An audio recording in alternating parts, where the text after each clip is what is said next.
Hello, Shirley fans. Come in out of the rain and hear the jazz go down.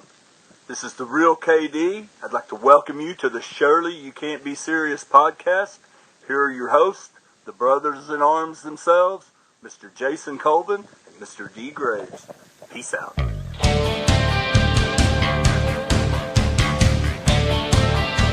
Hey D, how you doing, man? Stomach's a little upset. I don't know why. I had French fries for lunch and some French dressing with it, and even ate a little bit of French bread. My stomach was so upset, I drank some Peru. Welcome, everybody, back to the Surely You Can't Be Serious podcast, where this week we are comparing Better Off Dead from 1985, which is turning 40 years old this year, to One Crazy Summer from 86, both Savage Steve Holland movies, both John Cusack movies, both Taylor Negron movies. Both Curtis Armstrong movies. Both Rich Little movies. Not Rich Hall, like I said in the previous episode. No. Yes. Sorry about that, everybody. We have quite a bit of overlap here, and there's one overlap that we missed on our last episode when we were talking about the cast of Better Off Dead. Ooh, okay. Amanda Wyss, Vincent Schiavelli, the math teacher. Yes. And Taylor Negron. Yeah. Were all in Fast Times at Ridgemont High. Wow. That's Taylor a good Negron, pull right there. Memorable part. He was the pizza delivery guy, right? That's it. Yeah. Right here, dude. That's great, man. Yeah. What is your relationship with One Crazy Summer? One Crazy Summer, I just remember being excited to see it. I saw it in the theater when I was a kid. I mean, the nice thing about this is these are both very tame movies. I mean, you've got, the most risque scene that you have in Better Off Dead is when he falls and pulls the cheerleader's cheerleading uniform off. Chris Cummins, she dates the entire basketball team, Lane. Not one member of the team, the whole team. Yes. And she was beautiful, but they kept her in a bra and panties. I mean, for the 80s, that's very tame.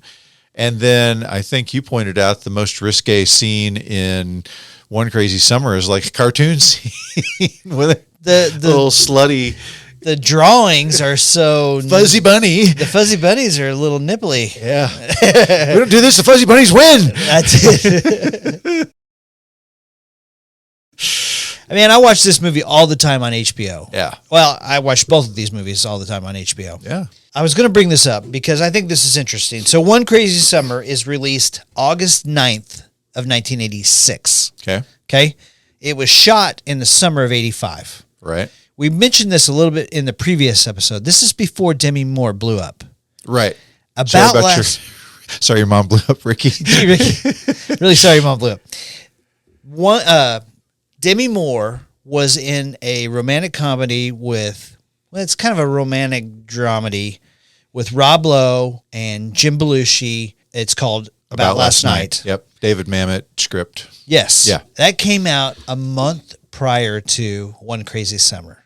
Yeah. They actually filmed One Crazy Summer before they filmed About Last Night. Just flip-flopped on when the release dates were. I'm not going to be crude, but I'm going to say that About Last Night fascinated a 13-year-old Jason. There's a couple of scenes that are a little bit fuzzy on the VCR copy from overplay. Demi was captivating.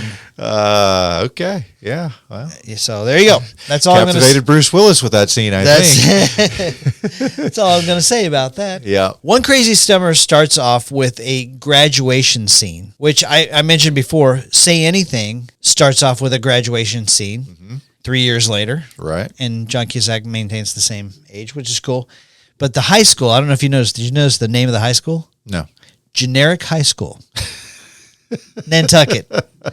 Which I thought was funny. It's hilarious. Right? Another funny scene, before we get into casting, there's lots of little cute stuff. Sure. I thought, first of all, this movie really captures that sort of innocent time of, I'm out of school, I don't know what I'm going to do, I don't really have anything going on, so I have nothing better to do than just hang out with my buddies and do whatever we're doing. Go to the beach. Yeah. Right?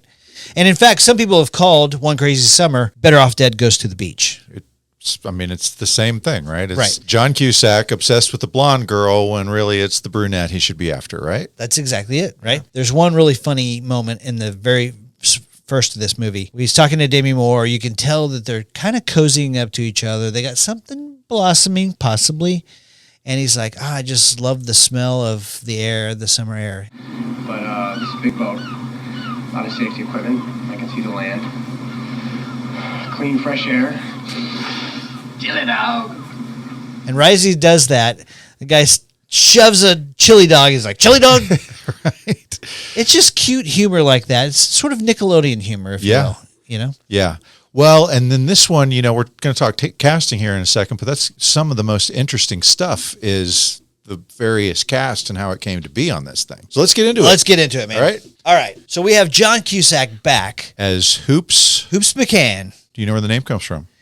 Tell me. It comes from a Steely Dan song. Steely Dan. Fire up the yacht rock documentary. Oh, no, wait. They hate that. Yes, right. The best part of that whole movie is that end scene. But yeah, the song's name is Glamour Profession. Hoops McCann comes from that song. I love it. The fact, you mentioned the fact that it's like calling somebody who's giant, tiny. Mm-hmm. The fact they're calling him Hoops is not because he's great at basketball. It's the opposite. He is actually, he's never made a shot in his life. Right. He loves basketball. He's just terrible at it. Even if the backboard is Curtis Armstrong's face and he can move his arms to help, he still can't get it in the hole. And there's that scene where he's drawing a picture, he wads it up, and he throws it, and there's a little basketball hoop over his trash can, and literally there's hundreds of pieces of paper around the trash can. Yeah. Nothing has gone in the basket. Yeah, I identified with that. Not good at basketball. So as we said, I don't know if you listened to our last episode. I did. I did. I did. I did too. I listened to it. John Cusack was in a fight with Savage Steve Holland during the filming of One Crazy Summer. 20 minutes into watching Better Off Dead, he walked out and then bawled Savage Steve Holland out, saying he'd tricked him and ruined his career. Don't talk to me. Yeah. I'm never trusting you again. Yeah. You deceived me. Yeah. Burned down the bridges. Never spoke to Savage Steve Holland during the entire filming. How do you do that? I mean, yeah. And I think Savage Steve Holland, being the tenderhearted guy we discussed, he took it to heart. Like he stopped doing live action movies pretty much after that. He drove him out of the business a little bit. Yeah, I mean, he went and did animation and Eek the Cat and stuff like that. That's right. Oh, by the way, there's an interesting thing. So Bill Kopp is the guy who's doing the animation in One Crazy Summer. The nipply fuzzy bunnies. The fuzzy bunnies, and there's a couple extra special fuzzy bunnies that we're going to talk about. Right. Bill Kopp is the guy who's doing that animation. He would go on just 3 years later to do animation on the Tracy Ullman show of a new little bit called The Simpsons. The Simpsons. That's incredible. And then of course they worked together again when they did Eek the Cat. But yeah, Bill Kopp was same guy who did the animation on that, did the original animation on The Simpsons. Fantastic. Yep. Fantastic. Demi Moore plays Cassandra Eldridge in this movie. Yes. Okay. Demi Moore had a fantastic late 80s and 90s. Yes. This is pre-mega hot Demi. Yeah. But she's eye-catching for sure. Oh, I told Jeff Johnson when we covered this movie, I was all about her because she reminded me of Lisa from The Revolution. Like she's playing her guitar up there. She has the kind of cool hair. They have similar facial features, and I thought both of them were totally hot. So I think you're talking about Wendy. Was it Wendy? Yeah. Wendy plays the guitar? Yes. Okay, well, they were all together. Go back to our Purple Rain episode. Hello, Lisa. Hello, Wendy. Is the water warm enough? Here's the thing I wanted to bring up. Demi Moore. Yes. Is the first actress to command $10 million. Oh, okay. Yeah. Can you name the movie that she got paid $10 million for? I'm going to guess it's either Indecent Proposal or G.I. Jane. You would be wrong on both. Oh, okay. What do you got? Hit me. 10 years after One Crazy Summer. Uh-huh. In 1996. Striptease? Striptease. That awful dumpster fire she's the first. Woo. Yes, but she has never looked better. My gosh. I haven't seen it. After I saw Showgirls, I wasn't going to watch another stripper movie. I was just like, no, Wait a minute. I don't want to ruin naked women for the rest of my life. Wait a minute. That is a match made in heaven. That is a Shirley matchup. Striptease versus Showgirls. What the heck happened? What the heck happened? I'm down. Let's do it. Let's do it. Okay. Put it on the calendar. All right. Now, here's my little tidbit on Demi Moore. Okay. I mean, we've lived with her. We know a million things about her. Sure, yeah. Bruce Willis and her kids. She and just won a Golden Globe, by the way, I think, She did. for The Substance, which half of my friends are like, oh, it's so amazing. The other half of my friends are like, it is the worst piece of crap movie I've ever seen. I haven't seen it. I don't know. So I don't know. Interesting. The ones who don't like it, it's like, they're like, okay. And then the payoff is like, makes you angry. I don't know what it is. I don't know what about the end of it's going to make you angry, but there you go. If you've seen it, let hear from, Yeah. hit us up. No, don't hit us up. I want to watch it. Don't Okay. spoil it for me. Don't You talk hit us up. Tell Jason, not me. Email us and say hi. I watched Don't the email movie. us. I read those things. You hit up Jason on on Twitter or whatever. Don't talk to D. Okay. This No is my spoilers. tidbit on Demi Moore. Yeah. She has appeared on magazine covers every single year since 1980. This is the year Wow. 2025. Wow. She has appeared on a magazine cover every single year since 1980. 45 years of appearing on magazine Yeah. covers. That's impressive. That is impressive. I don't know. I wonder if anybody else holds that. I mean, who's not just a don't. model. I think that is a lone distinguisher for her. Wow. Crazy. Okay. Okay. Good one. Curtis Armstrong is back. He plays Ak-Ak. Yep. Your dad said you were collecting shells! Shells? 57 millimeter! My dad gets $12 a piece for them. They make great paperweights. Hey, I'm Ak-Ak! Let's get out of here! We talked about him. Speaking of Bruce Willis, moonlighting. That's right. Yeah. He played whatever his goofy sidekick friend was in Mulan. I can't Yeah. remember his name now. Yeah. Miss DePesto's love interest. Yep. But he's world famous for playing Booger, and he was hired because Savage Steve Holland liked his performance in Risky Business. Correct. Okay? Yep. Bobcat Goldthwait. Let me tell you a story about a little fat boy that nobody loved, and that all the other kids, they used to make fun of him, and they would pick on him, and then they used to say that he talked funny and stuff. This one is a great story, by the way. Okay. Okay, so we're covering casting right now, right? Right. And so Bobcat Goldthwait was among several people who auditioned for the part of Hoop's best friend that Joel Murray ends up getting. Okay. The movie originally did not have the Stork twins. Okay. It had one stork. Uh-huh. Bobcat Goldthwait goes in and auditions for, Egg Stork. no, the best friend. His name is George Calamari. Calamari. I was Yeah. like, I know it's a seafood. What is it? Right. Yeah. So he auditions for that part, and after the audition, Savage Steve Holland says, listen, you're not right for this part, but I love what you're doing. Let me write a part for you. And that's how the Stork twins become brothers instead of just one character. Oh, okay. That's good. Yeah, so he wrote the part specifically for Bobcat Goldthwait. And I got another juicy nugget that I'm going to tell you about in a minute on Bobcat Goldthwait, but not right now. Okay. I've got something on him real quick. Okay. I don't want to steal your thunder, but did you see the Tonight Show appearance that he had with Jay Leno? I think you sent me a YouTube clip of it. Is this the one where he sets the chair on fire? Set the chair on fire. Yeah. And Jay Leno wanted to kill him. Okay. He turns around, he puts some sort of accelerant Lighter on fluid, and yeah. just lights that sucker on fire. And then he tries to walk off the stage and totally slips and falls on the lighter fluid, right? Yeah, and Leno is super like, you put out this fire. It was a really bad deal. Yeah. And I know John Reed can't stand Bobcat Goldthwait. Really? Yeah. Not a Police Academy fan? He's really good in Police Academy. And I think he's Police good in this Academy movie. Police Academy 2. That's right. Because Plays there the were a one- lot of unanswered questions from Police Academy 1. That's right. Yes. I've got a funny story I'll tell you after we talk about Joel Murray. Okay. Joel Murray, who plays George Calamari, Yes. that's Hoops' best friend. Yes. Oh, no! Oh, please, your enormous is anything but chili.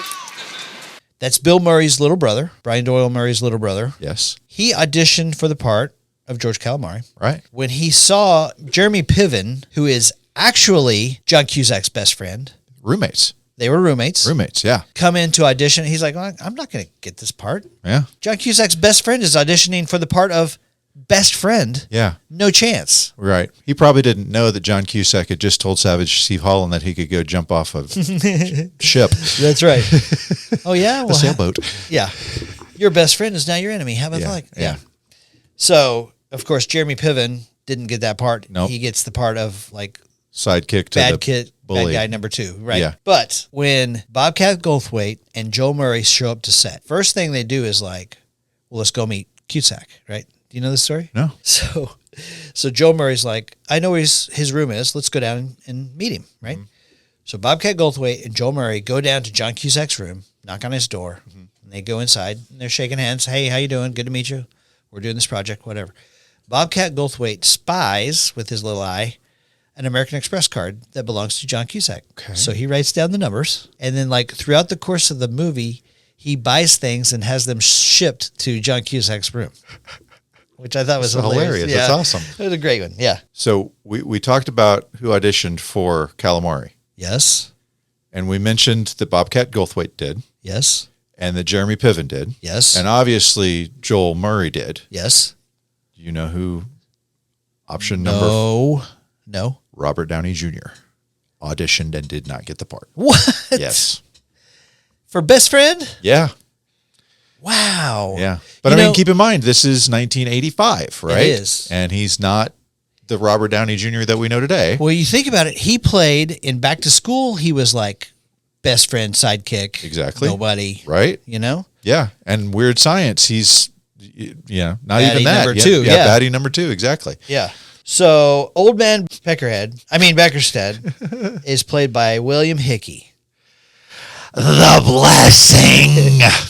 You couldn't hear a dump truck drive through a nitroglycerin plant. Did I pass gas? Did the road clear out? And he plays the old man in the wheelchair. Great. Has this guy ever been young? No. He was probably 25 when he played this part. Exactly. That's hilarious. He was a very influential acting teacher for a lot of people that That's were right. big stars. Yeah. That's right. Yeah. Okay. Since I can't wait any longer on my Okay. nugget, Yeah. I'm dying for this nugget. You before we started recording, you're like, oh my gosh, and so excited now. I'm on the edge of my seat. I want to know what this mind-blowing tidbit is. You have. Okay. I want to talk about Kimberly Foster for a second. Okay. She plays Cookie, Okay. who is Teddy's girlfriend, but Hoops is kind of half love interest. She's flirting hard with him on this. She's one. like Delilah, right? She's And the has the- evil seductress. Right. She's got the best freaking Ford Bronco I've ever seen in a movie. Not only that, Yeah. but she's rocking that two-piece. Yes. And in 1986, I might be picking her over Demi Moore in 86. Yeah. Okay? Yeah. In 96, I'm picking Demi Moore. Sure. But Yeah. but here's the thing. I mentioned to you A little medical procedure later. And exactly. Yeah. Exactly. I saw About last night. Yeah. That's before. She's from Arkansas. Really? She's from Fort Smith, Arkansas. That's where I'm from. Exactly. Okay. She's from Boonville. Do you know where Boonville is? Well, Boonville is not Fort Smith. It's a small town outside of Fort Smith, but Okay. we played Boonville in high school. In sports? Yeah, I went to Greenwood High School. Boonville was kind of a nemesis, actually. She was a cheerleader for that team. Oh, wow. Any chance you were in the stands at the same time? How old, when is she born? 61, I think. Oh, well, that's 14 years before I was born. So at kindergarten, at 5 years old, she'd have been 19. So I don't think so. Okay. Yeah. All right. Here's my nugget. Okay. All right. So Kimberly Foster she was Cookie. She'd been in a couple of soap operas and, I mean, TV spots here and there, not much going on, but she looks great in this movie. Yeah. Okay. Yeah. She had a relationship with a famous person that we've talked about Okay. in 1985/1986. Okay. Same time period. Keep in mind. Yeah. Okay. Yeah. Actually, two people. Okay. She had a relationship She with had two people? a relationship with this one guy Uh-huh. and then this other guy. Okay. And we've talked about this. Okay? One of those peoples was Jack Wagner. And the other person Is it Nikki Sixx? is Nikki Sixx. Shut up. She Yes. was the girl. I don't know if she was the girl, but she was a girl. Oh my gosh. Oh my gosh. Explain What? why your mind is blown. Well, because that's the I don't think it's the same person because he called her 'cause- Nicole. Yeah, I mean, oh gosh. But I guess So- it could be. I mean, it would be really weird. It would be really weird. But like Nikki Sixx was severely addicted to heroin at the time. Right. And he talks to people about going and breaking Jack Wagner's legs.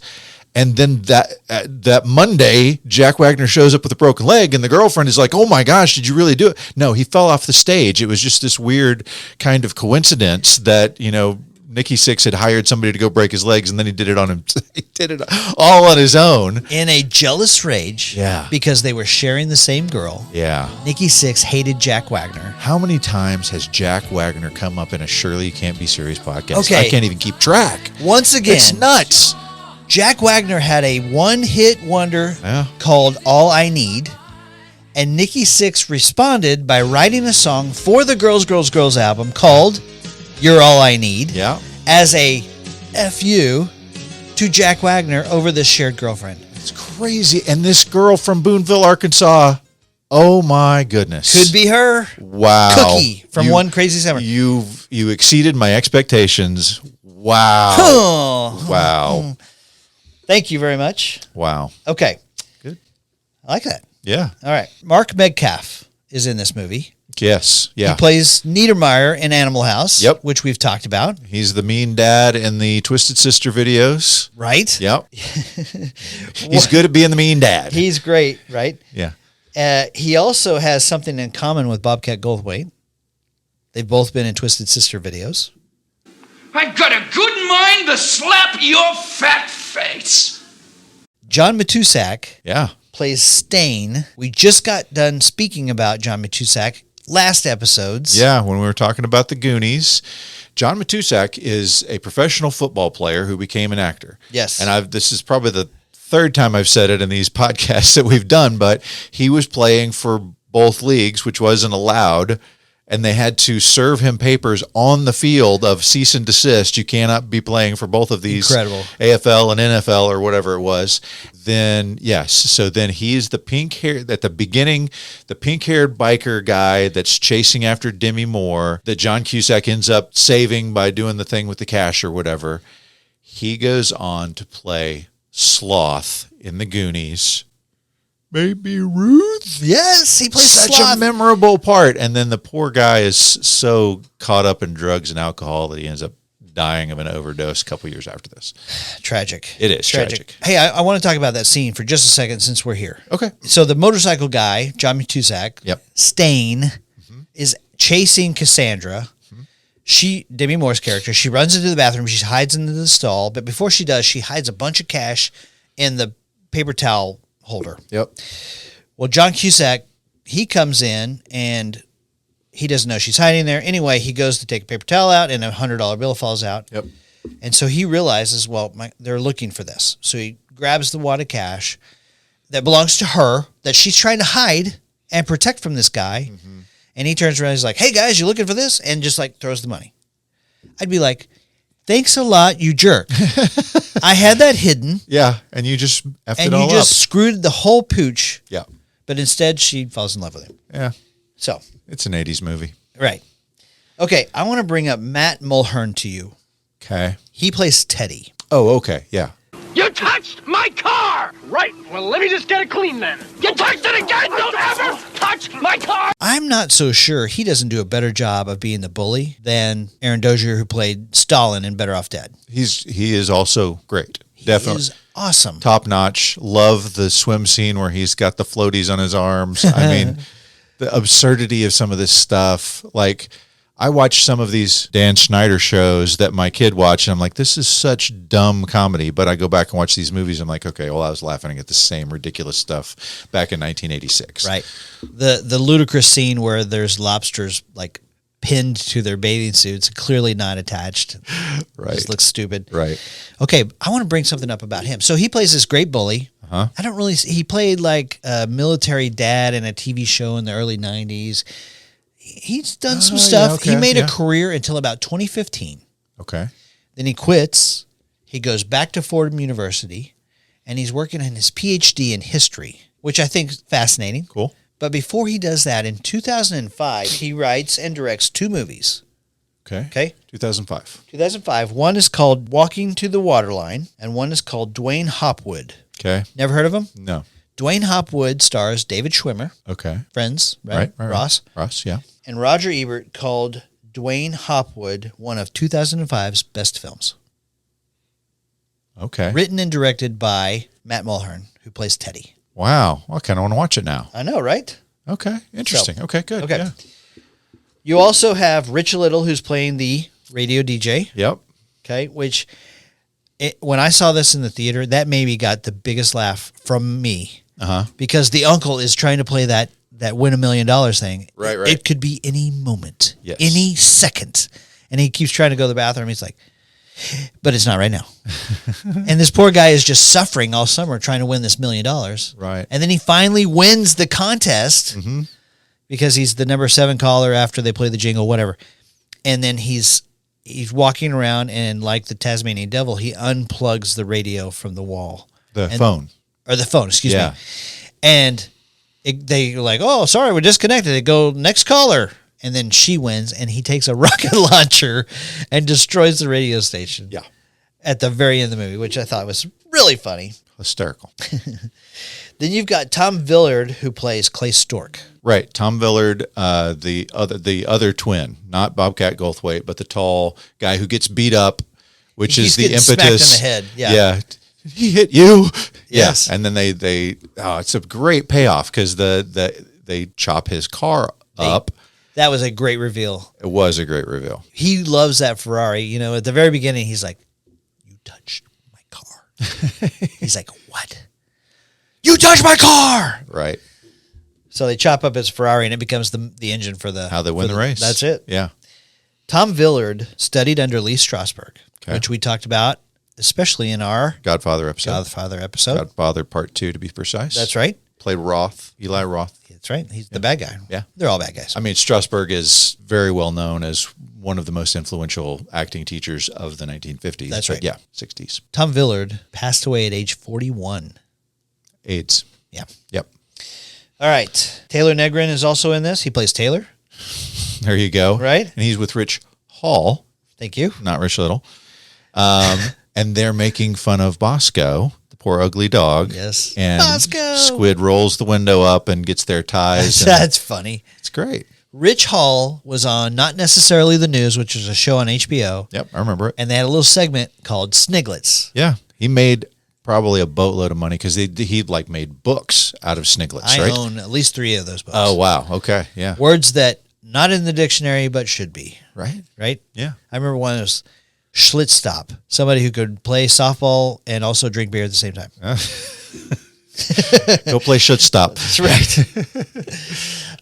One other person I want to bring up is Billy Bird. She plays the grandmother who charges them for the food. Yes. And she was the grandma also in 16 Candles. Yes. And she's hilarious. All right. So that is the end of casting for One Crazy Summer, unless you got something else. Okay. So this is we're past casting, but there's the cast member that I've got to bring up. Okay. Yeah. Okay. So you remember in One Crazy Summer, there's the drive-in movie scene, right? Where he goes and gets the ridiculously large popcorn, right? And he's hiding in the bushes in the front seat. Right. But they're watching this movie, which is obviously a horror movie. And I'm watching this thing and I'm thinking, this has got to be a ripoff of Thriller, right? She's even yelling, Michael. Yeah. You know, and I'm just like, oh, okay. So I'm thinking Savage Steve Holland ripped off Thriller. Right. Well, here's what happened instead. Savage Steve Holland didn't direct that little extra movie that because it's not a real movie. It's one that they made for this movie. Right. Right. The one who did direct it Yes. is Bobcat Goldthwait. Yes. He's like, Bobcat Goldthwait's like, are you going to direct this other movie? You going to do it? And he's like, unless you know somebody. He's like, yeah, I'll do it.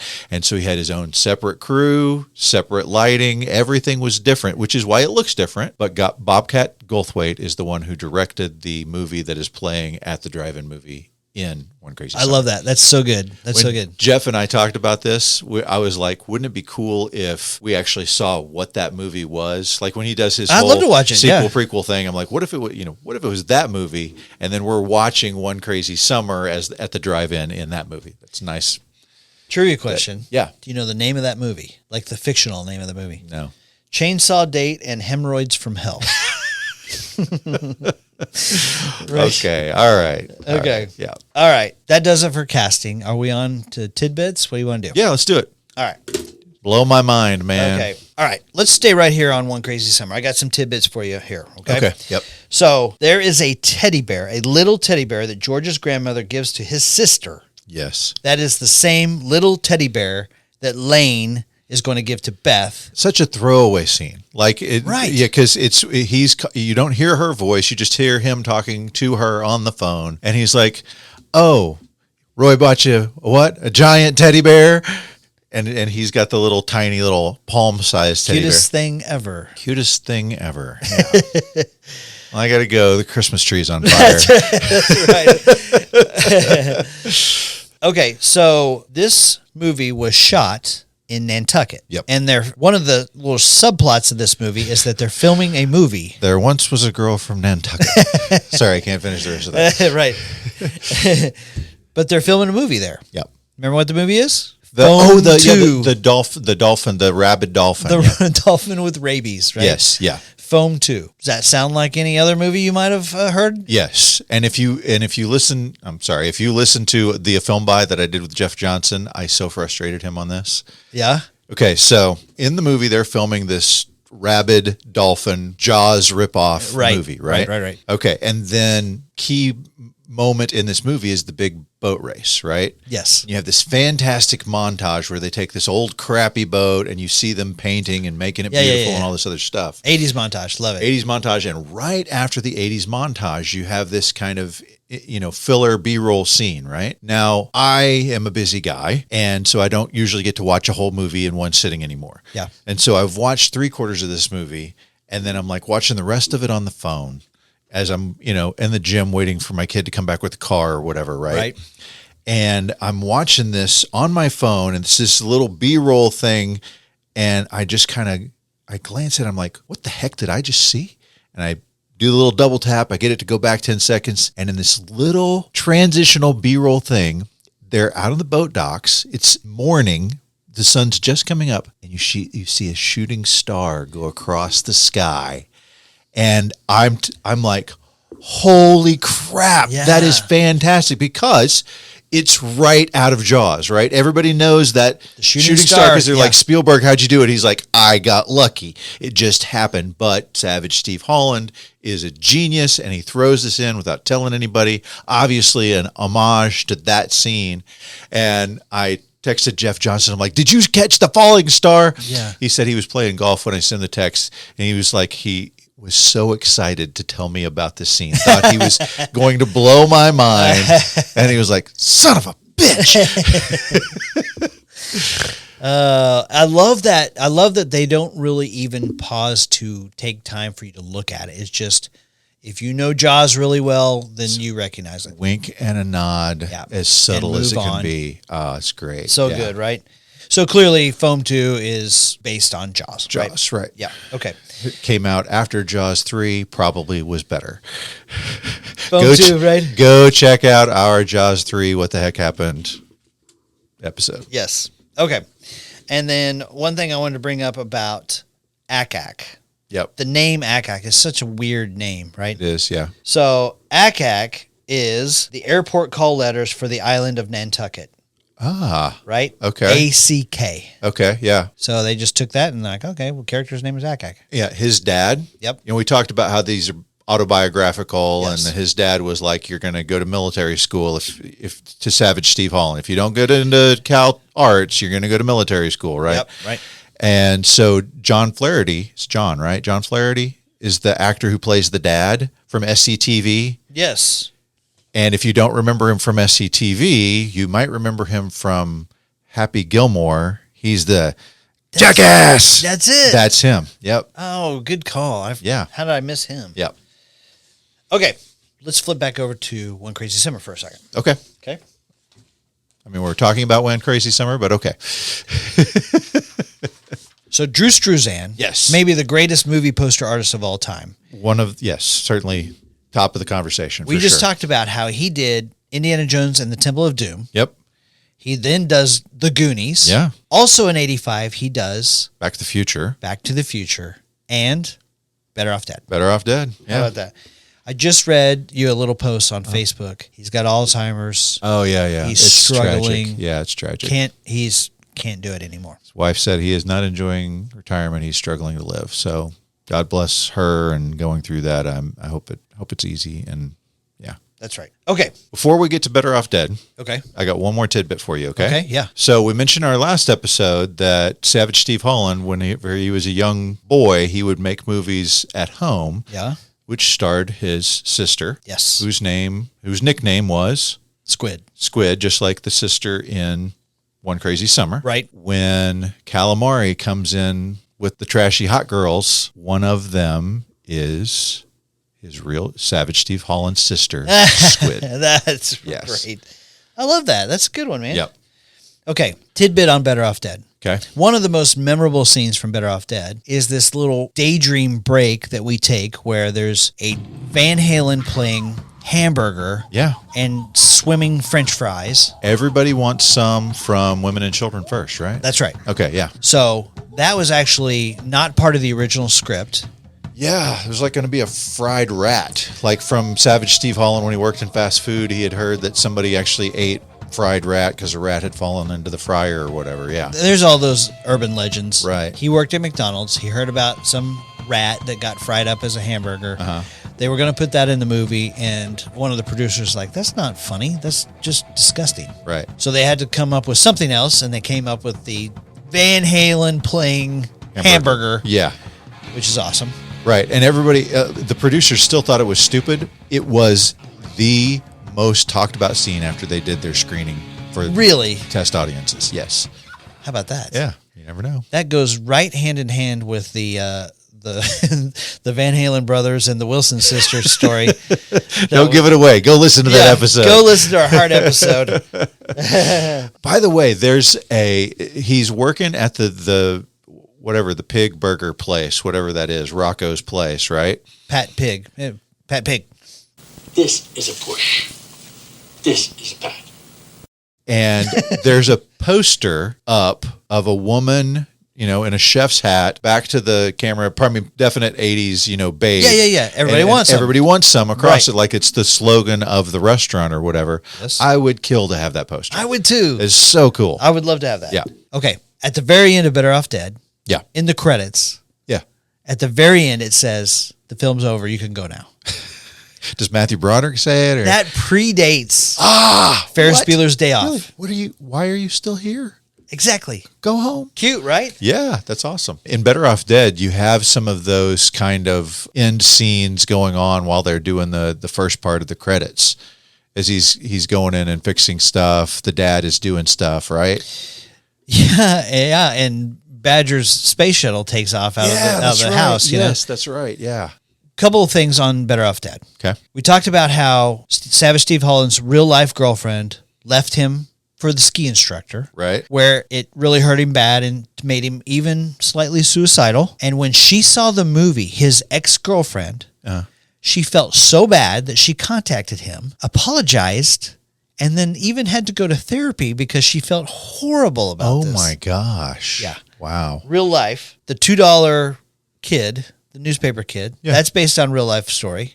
Okay. This one kid kept wearing him out about the $2 for their newspaper subscription. That's awesome. Based on real life. I heard that his mom, who bawled him out whenever he tried to hang himself and broke the water pipe, right? Right. That she actually gave him a gift of a TV dinner because it had the corn.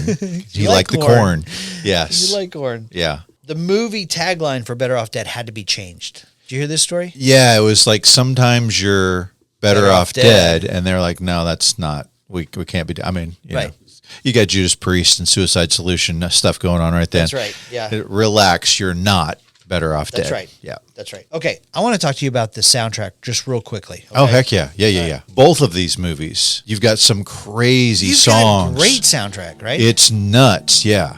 I Okay. mean, the use of songs. I mean, we talked about this when we talked about Nerds, right? The Revenge of the Nerds. Yeah. Where, I mean, you've got a good 3 minutes worth of Thriller playing at the party scene. How did they get a hold of that? Yeah, it's crazy. And the same kind of thing for both of these movies. You've got some really well-known songs being played. I mean, Van Halen. You've got Van Halen and Better Off Dead. Yeah. You've got Would I Lie to You by the Eurythmics in the flat middle of One Crazy Summer. Yeah, and a couple of Beach Boys You got songs. Beach Boys. Hello, Deaf Dave. Yeah. Are you awake? Yeah. So Better Off Dead, you've got this guy named Rupert Hine who does a lot of the songs, okay? Yep. Now, he was a producer. He had worked with The Fix. Okay. One Thing Leads to Another. Yep. Big 80s hit. Yeah. Right? And so In he 80 does... in 85, right? I think that might have been on a top 10 list when we were talking about Heart. Maybe so. Yeah. Maybe so. Okay. So he does a couple of known songs. One of them is called Arrested by You. Okay. Kind of the love theme of Better Off Dead. Oh, okay. Yeah. Right? Covered in 1990 by Dusty Springfield.